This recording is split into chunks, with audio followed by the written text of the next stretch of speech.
I won the biggest lottery prize in my state's history, $384 million, but I decided not to tell anyone. I wanted to test my family, so I called them pretending to be broke and desperate for help. My mom hung up without a second thought. My brother called me a failure. But my little sister got in her car and drove almost 200 miles, using the last $500 she had. What I did after that changed everything. When I saw the winning numbers on the screen, I didn't scream or jump. I just sat there, staring at them, while my hands started shaking so hard I dropped the remote. $384 million, the biggest jackpot in our state's history. My name on that ticket. For about 2 hours, I didn't move. I kept checking the numbers, refreshing the page, whispering the sequence like it was some kind of code that might vanish if I said it too loud. When it finally sank in, I didn't feel joy. I felt fear. The kind that crawls under your skin and makes you question everything you thought you knew about people. Because I knew my family, and I knew what money did to them. Growing up, money was always the thing that decided whether we were fighting or pretending to love each other. My mom used to say she'd rather die than be poor again,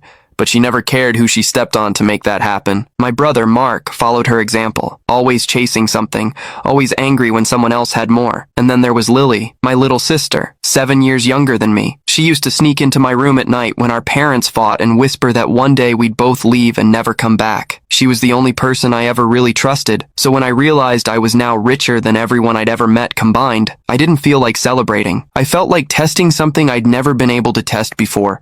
Who actually loved me when I had nothing to offer. That's how the idea started. The next morning, I put the ticket in a small fireproof box and locked it inside a storage unit under a fake name. Then I called my mom. I told her my business had collapsed, that I was behind on rent, and that I didn't even have money for food. She didn't even hesitate. She said she couldn't help and hung up before I could finish the sentence. Mark was next. I told him I'd been evicted, that I needed a place to crash for a few nights. He laughed and said, "Maybe now you'll learn to stop pretending you're better than everyone." Then he blocked me. When I called Lily, she didn't say anything at first. Just silence and then, "Where are you?" I told her I was in a motel near Springfield, that I didn't know what to do. She said she'd be there soon. It was a lie, of course. I was at home, sitting on my couch, phone in hand, waiting to see what she'd actually do. 4 hours later, she texted, "I'm halfway there. Please don't go anywhere." I froze. I asked her how she was coming. She said she was driving. I knew she didn't have much money left. She'd just quit her job a week ago to start nursing school. I asked her if she could afford the trip. She said she'd use what she had left. 200 miles, $500, just to check if her brother was okay. I sat there staring at my phone,